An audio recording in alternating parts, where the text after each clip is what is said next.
Radio Merseyside.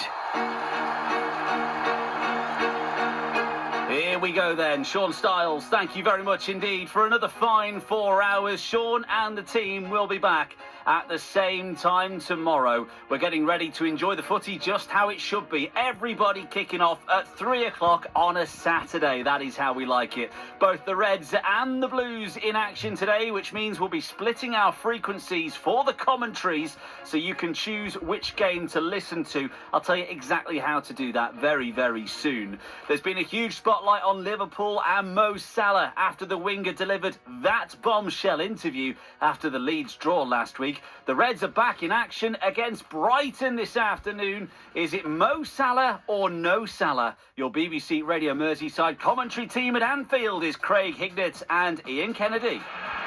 Well, Salah is on the bench, so who knows? Will he come on? He might, especially if Liverpool need a goal. A week is a long time in football. So much has happened this week. Will it come full circle? We shall see. Two changes. Kirkes and Wirtz are in. Isak and Robertson on the bench. Salah aside, there's still a very important football match to win here against the Brighton side, who might just fancy their chances.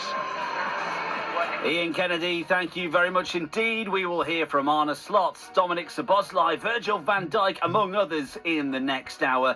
For live commentary, you'll need to be listening to that game on BBC Sounds, DAB Digital Radio or Freeview Channel 714 come 3 o'clock. Meanwhile, Everton trying to do something they haven't done in a very, very, very long time, and that is get a win away at Chelsea in the Premier League. Your commentary team at Stamford Bridge is former Everton midfielder Mark Pembridge and Chris Coughlin. David Moyes has finally conquered Old Trafford and the Vitality Stadium as Everton boss. Now he looks to take over Stamford Bridge in the Premier League for the first time with the Blues. Moyes makes one change from last week's win over Nottingham Forest as Idrissa Gana Gueye replaces Carlos Alcaraz. Last time Everton won in this part of West London was November 1994 when Let Me Be Your Fantasy by Baby D was top of the UK charts. Hopefully those Evertonians in the shed end to our left will be in dreamland come 5 o'clock this evening. Oh, stop it. It's been a while, hasn't it, Evertonians? Let's break that hoodoo today, shall we? In the Women's Super League, Everton in action this afternoon. In fact, the full-time whistle has gone at Goodison Park. Everton against Arsenal. Mike Perkins was watching. Everton can't complain about the 3-1 scoreline. Arsenal deserving their win on the balance of play. Katie McCabe, Caitlin Ford and Olivia Smith, who signed for Liverpool for a British record transfer fee with the visitors' goals. Hanoka Hayashi with Everton's best moment, curling inside the left post at the Gladys Street end. But it's finished full-time. Everton 1, Arsenal 3. Mike Perkins, thank you very much indeed. For Everton's commentary away at Chelsea, by the way, you'll need to be listening on 95.8 FM or on the BBC Sport app or website. And it is there you will also hear live updates of Tranmere looking for their fourth win in 5 League 2 matches. They take on Crewe and Derek Jones is at Prenton Park. Unbeaten in their last 4 league matches, Tranmere now showing the consistency that will move them up the table, as even though they lie 15th, now just 4 points from a playoff spot.